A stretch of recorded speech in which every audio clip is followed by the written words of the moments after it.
नमः शिवाय। जय श्री राधे, हरे कृष्णा। प्रिय श्रोताओं, कल के वीडियो में आपने श्री शिव महापुराण महात्म्य के अध्याय 1 से लेकर 3 तक का श्रवण किया था। अब आज के इस वीडियो में आप अध्याय 4, 5, 6 और 7 का श्रवण करेंगे और इसी के साथ श्री शिव महापुराण का महात्म्य पूर्ण हो जाएगा, क्योंकि श्री शिव महापुराण महात्म्य में अध्याय 1 से लेकर 7 तक का ही वर्णन किया गया है।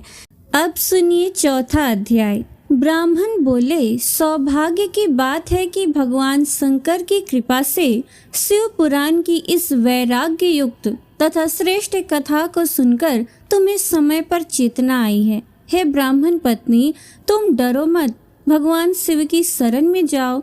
शिव की कृपा से सारा पाप तत्काल नष्ट हो जाता है। मैं तुमसे भगवान शिव की कीर्ति कथा से युक्त उस परम वस्तु का वर्णन करूंगा जिससे तुम्हें सदा सुख देने वाली उत्तम गति प्राप्त होगी। शिव की उत्तम कथा सुनने से ही तुम्हारी बुद्धि इस तरह पश्चाताप से युक्त एवं शुद्ध हो गई है, साथ ही तुम्हारे मन में विषयों के प्रति वैराग्य हो गया है। पश्चाताप ही पाप करने वाले पापियों के लिए सबसे बड़ा प्रायश्चित है। सत्पुरुषों ने सबके लिए पश्चाताप को ही समस्त पापों का शोधक बताया है।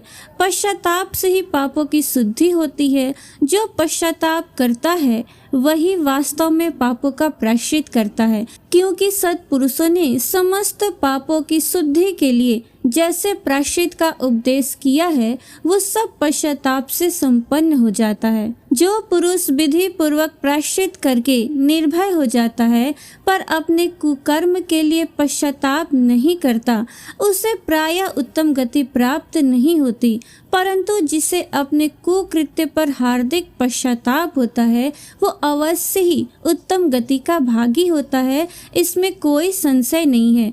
इस शिव पुराण की कथा सुनने से जैसी चित्त शुद्धि होती है वैसी दूसरे उपायों से नहीं होती। जैसे दर्पण साफ करने पर निर्मल हो जाता है, उसी प्रकार इस शिव पुराण की कथा से चित्त अत्यंत शुद्ध हो जाता है, इसमें कोई संशय नहीं है। मनुष्यों के शुद्ध चित्त में जगदम्बा पार्वती सहित भगवान शिव विराजमान रहते हैं। इससे वो विशुद्ध आत्मा पुरुष श्री सांब सदाशिव के परम पद को प्राप्त होता है। इस प्रकार ये कथा रूपी साधन सभी प्राणियों के लिए उपकारी है और इसी कारण महादेव जी ने इसे आग्रह पूर्वक प्रकट किया है। इस कथा से भगवान उमापति का ध्यान सिद्ध हो जाता है। उस ध्यान से परम ज्ञान और उससे मोक्ष की प्राप्ति निश्चित हो जाती है। भगवान शंकर के ध्यान में मग्न हुए बिना भी यदि कोई इस कथा को मात्र सुनता है, वो दूसरे जन्म में भगवान के ध्यान को सिद्ध कर परम पद को पा लेता है।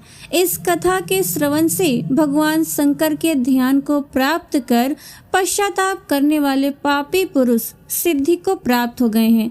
इस उत्तम कथा का श्रवण समस्त मनुष्यों के लिए कल्याण का बीज है। अतः यथोचित मार्ग से इसकी आराधना अथवा सेवा करनी चाहिए।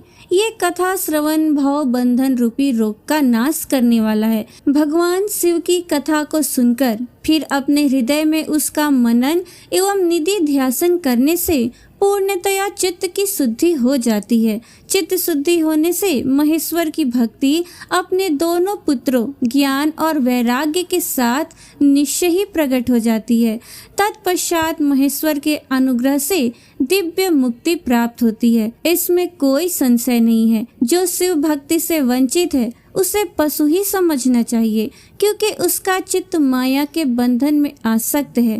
वो निश्चय ही संसार बंधन से मुक्त नहीं हो पाता है। हे ब्राह्मण पत्नी, इसलिए तुम विषयों से मन को हटा लो और भक्ति भाव से भगवान शंकर की इस परम पावन कथा को सुनो। परमात्मा शंकर की इस कथा को सुनने से तुम्हारे चित्त की शुद्धि होगी और उससे तुम्हें मोक्ष की प्राप्ति हो जाएगी। निर्मल चित्त से भगवान शिव के चरणार बिंदों का चिंतन करने वाले की एक ही जन्म में मुक्ति हो जाती है। ये मैं तुमसे सत्य कहता हूँ। सूत जी बोले, सौनक, इतना कहकर वे श्रेष्ठ शिव भक्त ब्राह्मण मौन हो गए। उनका हृदय करुणा से भर गया था। वे शुद्ध चित्त महात्मा भगवान शिव के ध्यान में मग्न हो गए। तदनंतर बिंदुक की पत्नी चंचुला मन ही मन प्रसन्न हो उठी। ब्राह्मण का उक्त उपदेश सुनकर उसके नेत्रों में आनंद के आंसू छलक आए थे। वो ब्राह्मण पत्नी चंचुला हर्षित हृदय से उन श्रेष्ठ ब्राह्मण के चरणों में गिर पड़ी और हाथ जोड़कर बोली कि मैं कृतार्थ हो गई। तत्पश्चात उठकर वैराग्य युक्त तथा उत्तम बुद्धि वाली वो स्त्री जो अपने पापों के कारण आतंकित थी, उन महान शिव भक्त ब्राह्मण से हाथ जोड़कर गदगद वाणी में कहने लगी, हे ब्राह्मण, हे शिव भक्तों में श्रेष्ठ, हे स्वामीन, आप धन्य हैं, परमार्थदर्शी हैं और सदा परोपकार में लगे रहते हैं, इसलिए आप श्रेष्ठ साधु पुरुषों में प्रशंसा के योग्य हैं। हे साधो, मैं नरक के समुद्र में गिर रही हूँ, आप मेरा उद्धार कीजिए। पौराणिक अर्थ तत्व से संपन्न जिस सुंदर शिव पुराण की कथा को सुनकर मेरे मन में संपूर्ण विषयों से वैराग्य उत्पन्न हो गया, उसी इस शिव पुराण को सुनने के लिए इस समय मेरे मन में बड़ी श्रद्धा हो रही है। सूत जी बोले। ऐसा कहकर हाथ जोड़ उनका अनुग्रह पाकर चंचुला उस शिव पुराण की कथा को सुनने की इच्छा मन में लिए उन ब्राह्मण देवता की सेवा में तत्पर होकर वहीं रहने लगी। तदनंतर शिव भक्तों में श्रेष्ठ और शुद्ध बुद्धि वाले उन ब्राह्मण देवता ने उसी स्थान पर उस स्त्री को शिव पुराण की उत्तम कथा सुनाई। इस प्रकार उस गोकर्ण नामक महाक्षेत्र में उन्हीं श्रेष्ठ ब्राह्मण से उसने शिव पुराण की वो परम उत्तम कथा सुनी जो भक्ति, ज्ञान और वैराग्य को बढ़ाने वाली तथा मुक्ति देने वाली है। उस परम उत्तम कथा को सुनकर वो ब्राह्मण पत्नी अत्यंत कृतार्थ हो गई।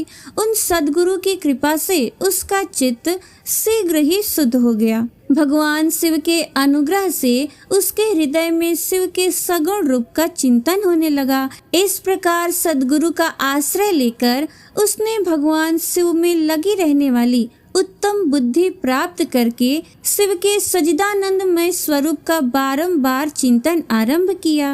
वो प्रतिदिन तीर्थ के जल में स्नान करके जटा और वल्कल धारण करने लगी तथा समूची देह में भस्म लगाकर रुद्राक्ष के आभूषण धारण करने लगी। वो भगवान शिव के नाम जप में लगी रहती थी। संयमित वाणी और अल्पाहार करते हुए गुरुदेव के बताए मार्ग से वो शिव जी को प्रसन्न करने लगी। हे सौनक, इस प्रकार शंभु का उत्तम ध्यान करते हुए उस चंचुला का बहुत सा समय बीत गया। तत्पश्चात समय के पूर्ण होने पर भक्ति, ज्ञान और वैराग्य से युक्त हुई चंचुला ने अपने शरीर को बिना किसी कष्ट के त्याग दिया। इतने में ही त्रिपुर शत्रु भगवान शिव का भेजा हुआ एक दिव्य विमान द्रुत गति से वहां पहुंचा, जो उनके अपने गणों से संयुक्त और भांति भांति के शोभा साधनों से संपन्न था। चंचुला उस विमान पर आरूढ़ हुई और भगवान शिव के श्रेष्ठ पार्षदों ने उसे तत्काल शिवपुरी में पहुंचा दिया। उसके सारे मल धुल गए थे। वो दिव्य रूप धारिणी दिव्यांगना हो गई थी। मस्तक पर अर्धचंद्र का मुकुट धारण किए वो गौरांगी देवी शोभाशाली दिव्य आभूषणों से विभूषित थी। वहां पहुंचकर उसने त्रिनेत्रधारी महादेव जी को देखा। ब्रह्मा, विष्णु आदि देवता उन सनातन शिव की सेवा कर रहे थे। गणेश, भृंगी, नंदीश, वीरभद्रेश्वर आदि गण उत्तम भक्ति के साथ उनकी उपासना कर रहे थे। उनकी अंग कांति करोड़ों सूर्यों के समान प्रकाशित हो रही थी। कंठ में नील चिन्ह शोभा पाता था। उनके 5 मुख थे और प्रत्येक मुख में 3-3 नेत्र थे। मस्तक पर अर्धचंद्राकार मुकुट शोभा देता था। उन्होंने अपने वामांग में गौरी देवी को बिठा रखा था, जो विद्युत पुंज के समान प्रकाशित थी। गौरीपति महादेव जी की कांति कपूर के समान गौर थी। उन्होंने सभी अलंकार धारण कर रखे थे। उनका सारा शरीर श्वेत भस्म से भासित था। शरीर पर श्वेत वस्त्र शोभा पा रहे थे।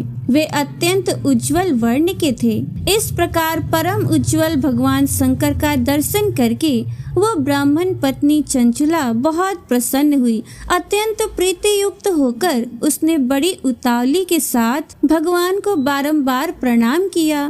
फिर हाथ जोड़कर वो बड़े प्रेम, आनंद और संतोष से युक्त हो विनीत भाव से खड़ी हो गई। उसके नेत्रों से आनंद के आंसुओं की अविरल धारा बहने लगी तथा संपूर्ण शरीर में रोमांच हो आया। उस समय भगवती पार्वती और भगवान शंकर ने उसे बड़ी करुणा के साथ अपने पास बुलाया और सौम्य दृष्टि से उसकी ओर देखा। पार्वती जी ने तो दिव्य रूप धारिणी बिंदुक प्रिया चंचुला को प्रेम पूर्वक अपनी सखी बना लिया। वो उस परमानंद घन ज्योति स्वरूप सनातन धाम में अविचल निवास पाकर दिव्य सौख्य से संपन्न हो अक्षय सुख का अनुभव करने लगी। अब सुनिए 5वां अध्याय। सौनक जी बोले, हे महाभाग सूत जी, आप धन्य हैं। आपकी बुद्धि भगवान शिव में लगी हुई है। आपने कृपा पूर्वक ये शिव भक्ति को बढ़ाने वाली अद्भुत कथा हमें सुनाई। हे महामते, सदगति प्राप्त करने के बाद वहां जाकर चंचुला ने क्या किया और उसके पति का क्या हुआ, ये सब वृतांत विस्तार से हमें बताइए। सूत जी बोले, हे सौनक, एक दिन परमानंद में निमग्न हुई चंचुला ने उमा देवी के पास जाकर प्रणाम किया और दोनों हाथ जोड़कर वो उनकी स्तुति करने लगी। चंचुला बोली, हे गिरिराज नंदिनी, हे स्कंद माता, मनुष्यों ने सदा आपकी सेवा की है। समस्त सुखों को देने वाली हे शंभु प्रिय, हे ब्रह्म स्वरूपिणी, आप विष्णु और ब्रह्मा आदि देवताओं द्वारा सेव्य हैं। आप ही सगुणा और निर्गुणा भी हैं तथा आप ही सूक्ष्म सजिदानंद स्वरूपिणी आद्या प्रकृति हैं। आप ही संसार की सृष्टि, पालन और संहार करने वाली हैं। तीनों गुणों का आश्रय भी आप ही हैं। ब्रह्मा, विष्णु और महेश्वर, इन तीनों देवताओं का आवास स्थान तथा उनकी उत्तम प्रतिष्ठा करने वाली पराशक्ति आप ही हैं। सूत जी बोले, हे सौनक, जिसे सदगति प्राप्त हो चुकी थी वो चंचुला इस प्रकार महेश्वर पत्नी उमा की स्तुति करके सिर झुकाए चुप हो गई। उसके नेत्रों में प्रेम के आंसू उमड़ आए थे। तब करुणा से भरी हुई शंकर प्रिया भक्त वत्सला पार्वती देवी चंचुला को संबोधित करके बड़े प्रेम से इस प्रकार कहने लगी। पार्वती बोली, हे सखी चंचुले, हे सुंदरी, मैं तुम्हारी की हुई इस स्तुति से बहुत प्रसन्न हूँ। बोलो, क्या वर मांगती हो? तुम्हारे लिए मुझे कुछ भी अदेय नहीं है। सूत जी बोले, पार्वती के इस प्रकार कहने पर चंचुला उन्हें प्रणाम करके दोनों हाथ जोड़कर नतमस्तक होकर प्रेम पूर्वक पूछने लगी। चंचुला बोली, हे निष्पाप गिरिराज कुमारी, मेरे पति बिंदुक इस समय कहाँ हैं? उनकी गति कैसी हुई है ये मैं नहीं जानती। कल्याणमयी दीन वत्सले, मैं अपने उन पति देव से जिस प्रकार संयुक्त हो सकूं, कृपा करके वैसा ही उपाय कीजिए। हे महेश्वरी, हे महादेवी, मेरे पति एक शूद्र जातीय वैश्या के प्रति आसक्त थे और पाप में ही डूबे रहते थे। उनकी मृत्यु मुझसे पहले ही हो गई थी। वे ना जाने किस गति को प्राप्त हुए हैं। सूत जी बोले, चंचुला का ये वचन सुनकर नीति वत्सला हिमालय पुत्री देवी पार्वती ने अत्यंत प्रेम पूर्वक ये उत्तर दिया। गिरिजा बोली, हे सुते, तुम्हारा बिंदुक नाम वाला पति बड़ा पापी था। उसका अंतःकरण बड़ा ही दूषित था। वैश्या का उपभोग करने वाला वो महामूढ़ मरने के बाद नरक में पड़ा। अगणित वर्षों तक नरक में नाना प्रकार के दुख भोगकर वो पापात्मा अपने शेष पाप को भोगने के लिए विंध्य पर्वत पर पिशाच हुआ है। इस समय वो पिशाच की अवस्था में ही है और नाना प्रकार के क्लेश उठा रहा है। वो दुष्ट वहीं वायु पीकर रहता है और सदा सब प्रकार के कष्ट सहता है। सूत जी बोले, हे सौनक, गौरी देवी की ये बात सुनकर उत्तम व्रत का पालन करने वाली वो चंचुला उस समय पति के महान दुख से दुखी हो गई। फिर मन को स्थिर करके उस ब्राह्मण पत्नी ने व्यथित हृदय से महेश्वरी को प्रणाम करके पुनः उनसे पूछा। चंचुला बोली, हे महेश्वरी, हे महादेवी, मुझ पर कृपा कीजिए और दूषित कर्म करने वाले मेरे उस दुष्ट पति का अब उद्धार कर दीजिए। हे देवी, कुत्सित बुद्धि वाले मेरे उस पापात्मा पति को किस उपाय से उत्तम गति प्राप्त हो सकती है, ये शीघ्र बताइए। आपको नमस्कार है। सूत जी बोले। उसकी ये बात सुनकर भक्त वत्सला पार्वती जी अपनी सखी चंचुला से प्रसन्न होकर ऐसा कहने लगी। पार्वती जी बोली, तुम्हारा पति यदि शिव पुराण की पुण्यमयी उत्तम कथा सुने तो सारी दुर्गति को पार करके वो उत्तम गति का भागी हो सकता है। अमृत के समान मधुर अक्षरों से युक्त गौरी देवी का ये वचन आदर पूर्वक सुनकर चंचुला ने हाथ जोड़कर मस्तक झुकाकर उन्हें बारंबार प्रणाम किया और अपने पति के समस्त पापों की शुद्धि तथा उत्तम गति की प्राप्ति के लिए पार्वती देवी से ये प्रार्थना की कि मेरे पति को शिव पुराण सुनाने की व्यवस्था होनी चाहिए। सूत जी बोले, उस ब्राह्मण पत्नी के बारंबार प्रार्थना करने पर शिव प्रिया गौरी देवी को बड़ी दया आ गई। उन भक्त वत्सला महेश्वरी गिरिजा कुमारी ने भगवान शिव की उत्तम कीर्ति का गान करने वाले गंधर्व राज तुम्ब्रू को बुलाकर उनसे प्रसन्नता पूर्वक इस प्रकार कहा। गिरिजा बोली, मेरे मन की बातों को जानकर मेरे अभिष्ट कार्य को सिद्ध करने वाले तथा शिव में प्रीति रखने वाले तुम्ब्रू, मैं तुमसे एक बात कहती हूँ, तुम्हारा कल्याण हो। तुम मेरी इस सखी के साथ शीघ्र ही विंध्य पर्वत पर जाओ। वहाँ एक महाघोर और भयंकर पिशाच रहता है। उसका वृतांत तुम आरंभ से ही सुनो। मैं तुमसे प्रसन्नता पूर्वक सब कुछ बताती हूँ। पूर्व जन्म में वो पिशाच बिंदुक नामक ब्राह्मण था। वो मेरी इस सखी चंचुला का पति था, परंतु वो दुष्ट वैश्यागामी हो गया। स्नान संध्या आदि नित्य कर्म छोड़कर वो अपवित्र रहने लगा। क्रोध के कारण उसकी बुद्धि पर मूढ़ता छा गई थी। उसे कर्तव्य का विवेक तक नहीं रहा। अभक्ष भक्षण, सज्जनों से द्वेष और दूषित वस्तुओं का दान लेना, यही उसका स्वाभाविक कर्म बन गया था। वो अस्त्र शस्त्र लेकर हिंसा करता, बाएं हाथ से खाता, दिनों को सताता और क्रूरता पूर्वक पराए घरों में आग लगा देता था। वो चंडालों से प्रेम करता और प्रतिदिन वेश्या के संपर्क में रहता था। वो बड़ा दुष्ट था। उस पापी ने अपनी पत्नी का परित्याग कर दिया था और वो दुष्टों के संग में निरत रहता था। उसने वेश्या के कुसंग से अपने सारे पुण्य नष्ट कर लिए और धन के लोभ से अपनी पत्नी को निर्भय करके व्यभिचारिणी बना डाला। वो मृत्यु पर्यंत दुराचार में ही फंसा रहा। फिर समय आने पर उसकी मृत्यु हो गई। वो पापियों के भोग स्थान घोर यमपुर में गया और वहाँ बहुत से नरकों को भोगकर वो दुष्टात्मा इस समय विंध्य पर्वत पर पिशाच बना हुआ है। वहीं पर वो दुष्ट पिशाच अपने पापों का फल भोग रहा है। तुम उसके आगे यत्न पूर्वक शिव पुराण की उस दिव्य कथा का प्रवचन करो जो परम पुण्यमयी तथा समस्त पापों का नाश करने वाली है। उत्तम शिव पुराण की कथा के श्रवण से उसका हृदय शीघ्र ही समस्त पापों से शुद्ध हो जाएगा और वो प्रेत योनि का परित्याग कर देगा।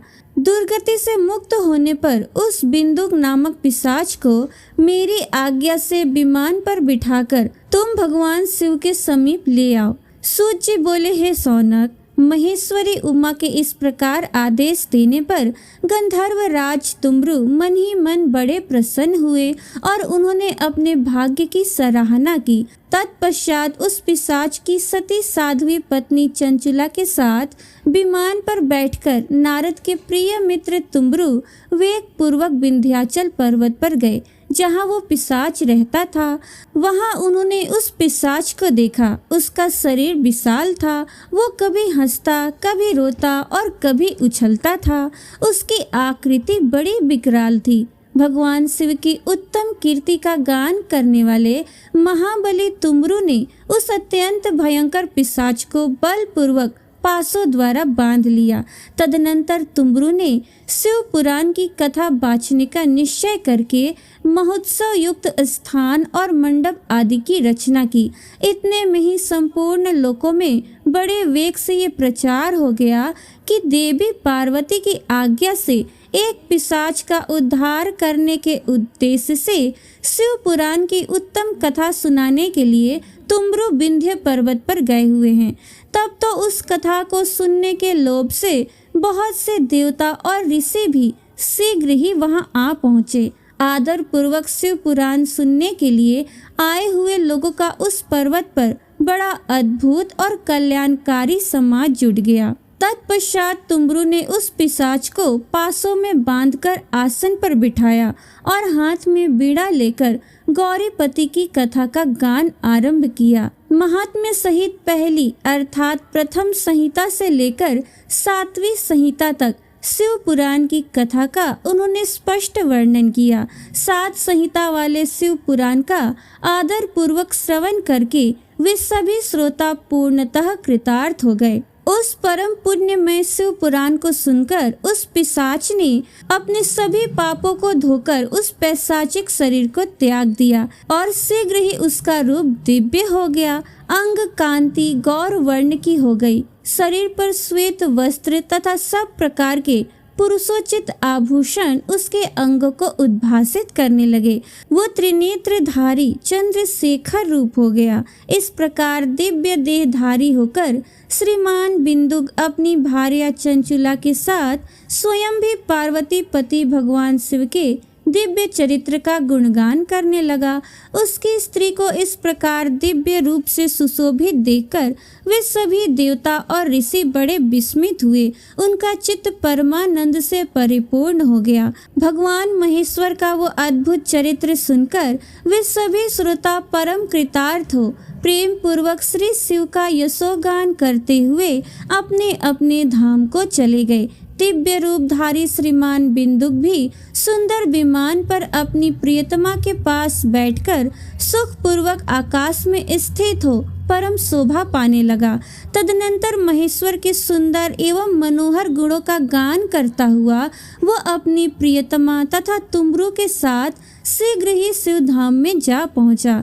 वहां भगवान महेश्वर तथा पार्वती देवी ने प्रसन्नता पूर्वक बिंदुक का बड़ा सत्कार किया और उसे अपना गण बना लिया। उसकी पत्नी चंचुला पार्वती जी की सखी हो गई।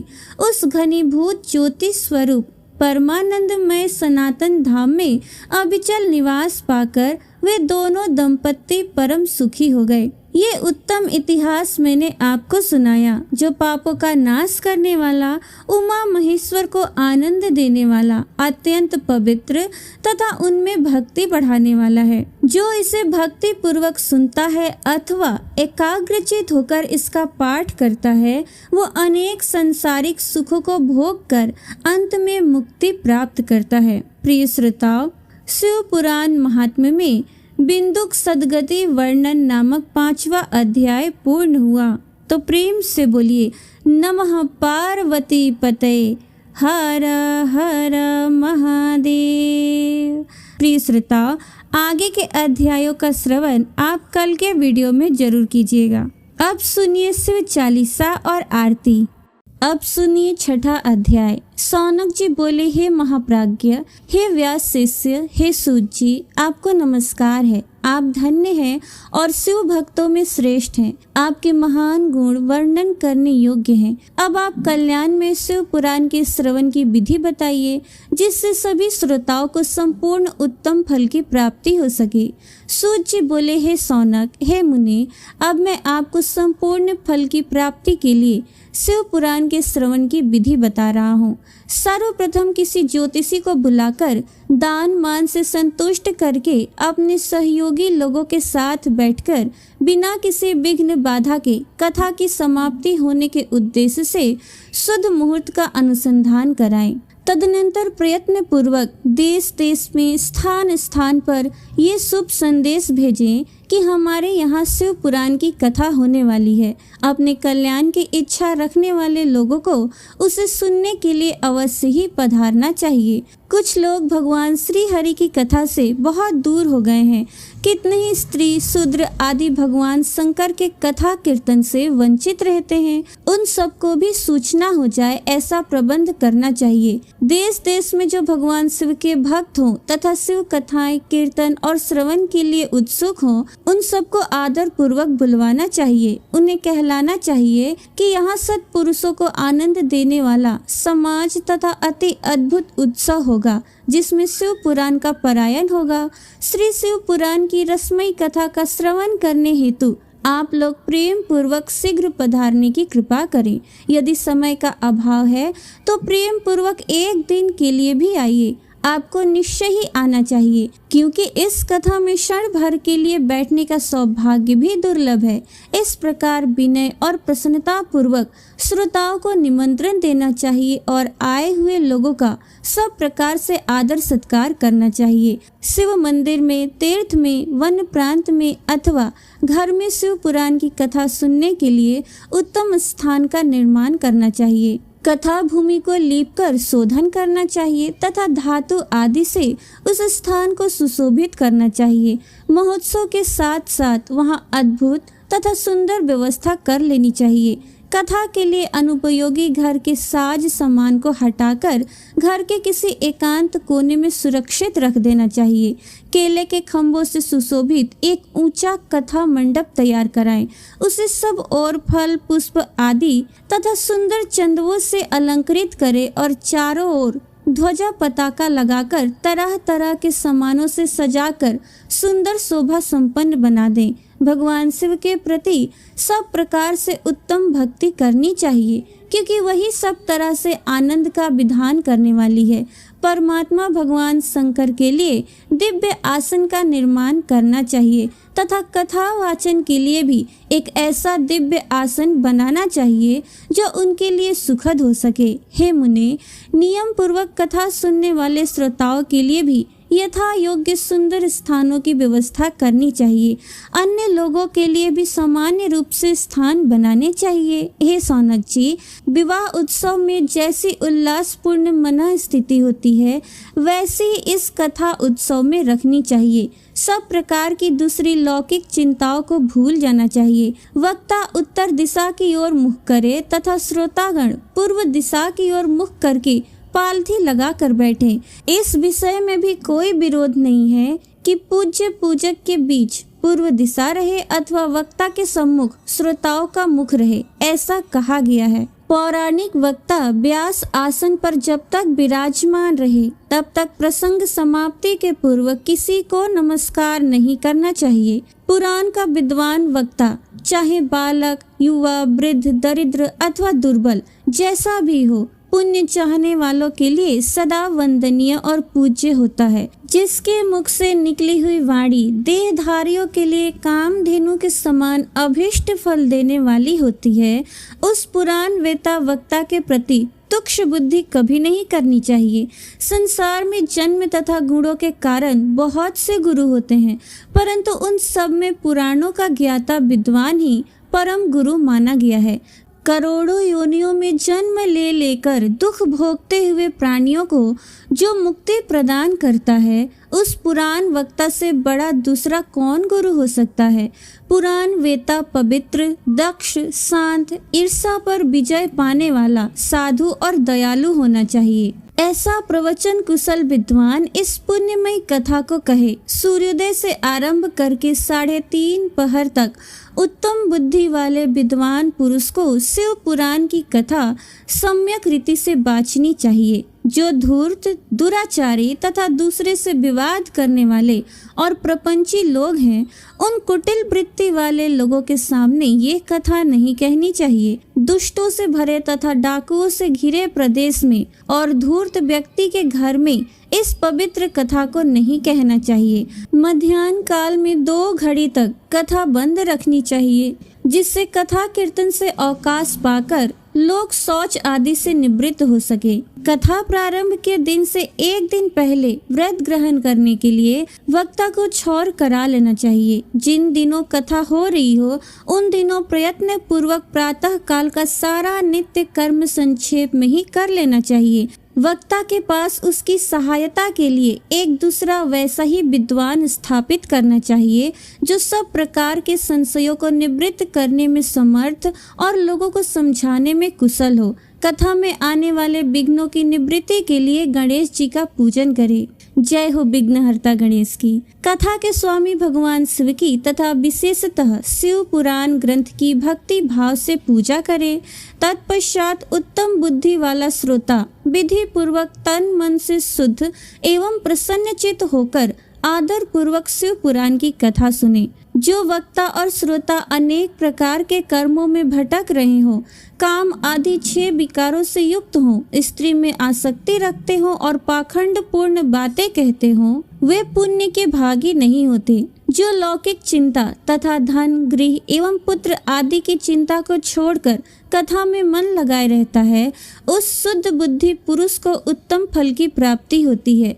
श्रद्धा और भक्ति से युक्त दूसरे कर्मों में मन नहीं लगाने वाले, मौन धारण करने वाले, पवित्र एवं उद्वेग शून्य श्रोता ही पुण्य के भागी होते हैं। जो नराधम भक्ति रहित होकर इस पुण्यमयी कथा को सुनते हैं, उन्हें श्रवण का कोई फल प्राप्त नहीं होता और वे जन्म जन्मांतर में क्लेश भोगते ही रहते हैं। यथाशक्ति उपचारों से इस पुराण की पूजा किए बिना जो मूढ़ जन इस कथा को सुनते हैं, वे अपवित्र और दरिद्र होते हैं। कथा कहे जाते समय बीच में ही जो लोग उठकर अन्यत्र चले जाते हैं, जन्मांतर में उनकी स्त्री आदि संपत्तियां नष्ट हो जाती हैं। जो पुरुष सिर पर पगड़ी आदि धारण करके इस कथा का श्रवण करते हैं, उनके पापी और कुल कलंकी पुत्र उत्पन्न होते हैं। जो पुरुष पान चबाते हुए इस कथा को सुनते हैं, उन्हें नरक में यमदूत उनकी ही विष्ठा खिलाते हैं। जो लोग ऊंचे आसन पर बैठकर इस कथा का श्रवण करते हैं, वे समस्त नरकों को भोगकर काक योनि में जाते हैं। जो लोग विरासन आदि से बैठकर इस शुभ कथा को सुनते हैं, वे अनेकों नरक को भोगकर विष वृक्ष जन्म पाते हैं। कथा सुनाने वाले पौराणिक को अच्छी प्रकार प्रणाम किए बिना जो लोग कथा सुनते हैं, वे सभी नरकों को भोगकर अर्जुन वृक्ष बनते हैं। रोग युक्त न होने पर भी जो लोग लेट कर ये कथा सुनते हैं, वे सभी नरक को भोगकर अंत में अजगर आदि योनि में जन्म लेते हैं। वक्ता के समान ऊंचाई वाले आसन पर बैठकर जो इस कथा का श्रवण करते हैं, उन नारकीय लोगों को गुरु सैया पर शयन करने जैसा पाप लगता है। जो इस पवित्र कथा तथा वक्ता की निंदा करते हैं, वे 100 जन्मों तक दुख भोगकर कुत्ते का जन्म पाते हैं। कथा होते समय बीच में जो गंदी बातें बोलते हैं, वे घोर नरक भोगने के बाद गधे का जन्म पाते हैं। जो कभी भी इस परम पवित्र कथा का श्रवण नहीं करते, वे घोर नरक भोगने के पश्चात जंगली सुअर का जन्म लेते हैं। जो दुष्ट कथा के बीच में विघ्न डालते हैं, वे करोड़ों वर्षों तक नरक यातनाओं को भोगकर गांव के सुअर का जन्म पाते हैं। इसका विचार करके शुद्ध और प्रेम पूर्ण चित्त से बुद्धिमान श्रोता को वक्ता के प्रति भक्ति भाव रखकर कथा श्रवण का प्रयत्न करना चाहिए। सबसे पहले कथा के विघ्नों का नाश करने हेतु गणेश जी की पूजा करनी चाहिए। अपने नित्य कर्म को संक्षेप में संपन्न करके प्रायश्चित करना चाहिए। 9 ग्रह और सर्वतोभद्र देवताओं का पूजन करके शिव पूजा की बताई गई विधि से शिव पुराण की पुस्तक का अर्चन करना चाहिए। पूजन के अंत में विनम्र होकर बड़ी भक्ति के साथ दोनों हाथ जोड़कर साक्षात शिव स्वरूपिणी पुस्तक की इस प्रकार स्तुति करनी चाहिए। श्री शिव पुराण के रूप में आप प्रत्यक्ष सदाशिव हैं। हमने कथा सुनने के लिए आपको अंगीकार किया है। आप हम पर प्रसन्न हो। मेरा जो मनवांछित हो उसे आप कृपा पूर्वक संपन्न करें। मेरा ये कथा श्रवण निर्विघ्न रूप से सुसंपन्न हो। कर्म रूपी ग्राह से ग्रस्त शरीर वाले मुझ दिन का आप संसार सागर से उद्धार कीजिए। हे शंकर, मैं आपका दास हूँ। इस प्रकार साक्षात शिव स्वरूप इस शिव पुराण की दीनता पूर्वक स्तुति करके वक्ता की पूजा आरंभ करनी चाहिए। शिव पूजा की बताई गई विधि से पुष्प, वस्त्र, अलंकार, धूप, दीप आदि से वक्ता की पूजा करें। तदनंतर शुद्ध चित्त से उनके सामने नियम ग्रहण करें और कथा समाप्ति पर्यंत यथाशक्ति उसका प्रयत्न पूर्वक पालन करें। तत्पश्चात कथावाचक व्यास की प्रार्थना करें, हे व्यास जी के समान ज्ञानी श्रेष्ठ, शिव शास्त्र के मर्मज्ञ ब्राह्मण देवता, आप इस कथा के प्रकाश से मेरे अज्ञान अंधकार को दूर करें। भक्ति पूर्वक 5 अथवा 1 ब्राह्मण का वरण करें और उनके द्वारा शिव पंचाक्षर मंत्र नमः शिवाय का जप कराएं। हे मुने, इस प्रकार मैंने भक्त श्रोताओं द्वारा भक्ति पूर्वक कथा श्रवण की उत्तम विधि आपको बता दी। अब आप और क्या सुनना चाहते हैं? अब सुनिए 7वां अध्याय। सौनक जी बोले, हे शिव भक्तों में श्रेष्ठ महाबुद्धिमान सूत जी, आप धन्य हैं जो कि आपने ये अद्भुत एवं कल्याणकारिणी कथा हमें सुनाई। हे मुने,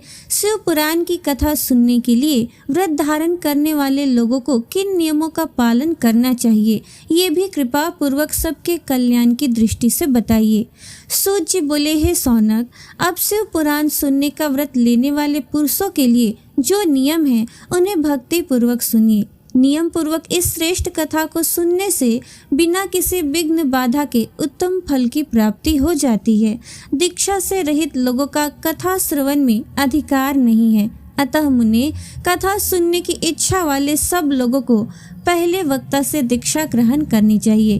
कथाव्रती को ब्रह्मचर्य से रहना, भूमि पर सोना, पत्तल में खाना और प्रतिदिन कथा समाप्त होने पर ही अन्न ग्रहण करना चाहिए। जिसमें शक्ति हो वो पुराण की समाप्ति तक उपवास करके शुद्धता पूर्वक भक्ति भाव से उत्तम शिव पुराण को सुने। घृत अथवा दुग्ध पीकर सुख पूर्वक कथा श्रवण करे अथवा फलाहार करके अथवा एक ही समय भोजन करके इसे सुनना चाहिए। इस कथा का व्रत लेने वाले पुरुष को प्रतिदिन एक ही बार हविष्यान्न भोजन करना चाहिए। जिस प्रकार से कथा श्रवण का नियम सुख पूर्वक पालित हो सके वैसा ही करना चाहिए। कथा श्रवण में विघ्न उत्पन्न करने वाले उपवास की तुलना में तो मैं कथा श्रवण में शक्ति प्रदान करने वाले भोजन को ही अच्छा समझता हूँ। गरिष्ठ अन्न, दाल, जला अन्न, सेम, मसूर, भाव दूषित तथा बासी अन्न को खाकर कथावर्ती पुरुष को कभी कथा नहीं सुनना चाहिए। कथाव्रती को बैंगन, तरबूज, चिचिंडा, मूली, कोहड़ा, प्याज, नारियल का मूल तथा अन्य कंद मूल का त्याग कर देना चाहिए। जिसने कथा का व्रत ले रखा हो वो पुरुष प्याज, लहसुन, हींग, गाजर, मादक वस्तु तथा आमिष कही जाने वाली वस्तुओं को त्याग दे। कथा व्रत लेने वाला जो पुरुष हो उसे काम, क्रोध आदि 6 विकारों, ब्राह्मणों की निंदा तथा पतिव्रता और साधु संतों की निंदा का त्याग कर देना चाहिए। आगे सूत जी कहते हैं, कथा श्रवण का व्रत धारण करने वाला व्यक्ति रजस वाला स्त्री को न देखे, पतित मनुष्य को कथा की बात न सुनाए, ब्राह्मणों से द्वेष रखने वालों और वेद बहिष्कृत मनुष्य के साथ संभाषण न करे। कथाव्रती पुरुष प्रतिदिन सत्य, शौच, दया, मौन, सरलता, विनय तथा मन की उदारता इन सद्गुणों को सदा अपनाए रहे। श्रोता निष्काम हो या सकाम वो नियम पूर्वक कथा सुने। सकाम पुरुष अपनी अभिष्ट कामनाओं को प्राप्त करता है और निष्काम पुरुष मोक्ष प्राप्त कर लेता है। दरिद्र, क्षय रोगी, पापी, भाग्यहीन तथा संतान रहित पुरुष भी इस उत्तम कथा को सुने। काकवंध्य आदि जो 7 प्रकार की दुष्ट स्त्रियां हैं तथा जिस स्त्री का गर्भ गिर जाता हो, इन सभी को शिव पुराण की उत्तम कथा सुननी चाहिए। हे मुने, स्त्री हो या पुरुष, सबको यत्न पूर्वक विधि विधान से शिव पुराण की उत्तम कथा सुननी चाहिए। इस शिव पुराण के कथा पारायण के दिनों को अत्यंत उत्तम और करोड़ों यज्ञों के समान पवित्र मानना चाहिए। इन श्रेष्ठ दिनों में विधि पूर्वक जो थोड़ी सी भी वस्तु दान की जाती है उसका अक्षय फल मिलता है। इस प्रकार व्रत धारण करके इस परम श्रेष्ठ कथा का श्रवण करके आनंद पूर्वक श्रीमान पुरुष को इसका उद्यापन करना चाहिए। इसके उद्यापन की विधि शिव चतुर्दशी के उद्यापन के समान है। अतः यहाँ बताए गए फल की आकांक्षा वाले धनाढ़ लोगों को उसी प्रकार से उद्यापन करना चाहिए। अल्प वित्त वाले भक्तों के लिए प्रायः उद्यापन की आवश्यकता नहीं है, वे तो कथा श्रवण मात्र से ही पवित्र हो जाते हैं। शिव जी के निष्काम भक्त तो शिव स्वरूप ही होते हैं। हे महर्षि, इस प्रकार शिव पुराण की कथा के पाठ एवं श्रवण संबंधी यज्ञ उत्सव की समाप्ति होने पर श्रोताओं को भक्ति एवं प्रयत्न पूर्वक भगवान शिव की पूजा की भांति पुराण पुस्तक की भी पूजा करनी चाहिए। तदनंतर विधि पूर्वक वक्ता का भी पूजन करना चाहिए। पुस्तक को आच्छादित करने के लिए नवीन एवं सुंदर बस्ता बनाएं और उसे बांधने के लिए दृढ़ एवं दिव्य सूत्र लगाएं। फिर उसका विधिवत पूजन करें। पुराण के लिए जो लोग नया वस्त्र और सूत्र देते हैं वे जन्म जन्मांतर में भोग और ज्ञान से संपन्न होते हैं।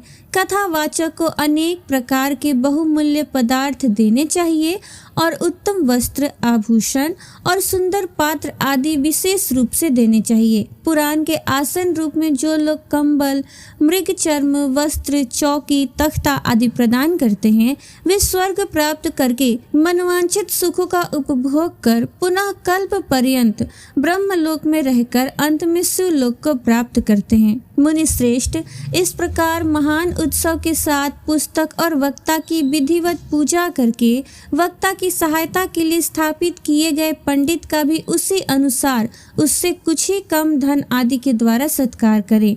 वहाँ आए हुए ब्राह्मणों को अन्न धन आदि का दान करे। साथ ही गीत, वाद्य और नृत्य आदि के द्वारा महान उत्सव करे। हे मुने, यदि श्रोता विरक्त हो तो उसके लिए कथा समाप्ति के दिन विशेष रूप से उस गीता का पाठ करना चाहिए जिसे श्री रामचंद्र जी के प्रति भगवान शिव ने कहा था। यदि श्रोता गृहस्थ हो तो उस बुद्धिमान को उस श्रवण कर्म की शांति के लिए शुद्ध हविष्य के द्वारा होम करना चाहिए। हे मुने, रुद्र संहिता के प्रत्येक श्लोक द्वारा होम करे अथवा गायत्री मंत्र से होम करना चाहिए, क्योंकि वास्तव में ये पुराण गायत्रीमय ही है।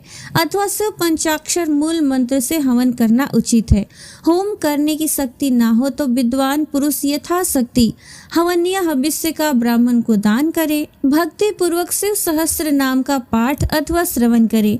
इससे सब कुछ सफल होता है, इसमें कोई संशय नहीं है, क्योंकि तीनों लोकों में उससे बढ़कर कोई वस्तु है ही नहीं। कथा श्रवण संबंधी व्रत की पूर्णता की सिद्धि के लिए 11 ब्राह्मणों को मधु मिश्रित खीर भोजन कराएं और उन्हें दक्षिणा दें। मुने, यदि शक्ति हो तो 3 पल यानी कि 12 तोला सोने का एक सुंदर सिंहासन बनवाएं और उस पर उत्तम अक्षरों से लिखी अथवा लिखवाई हुई शिव पुराण की पुस्तक विधि पूर्वक स्थापित करें।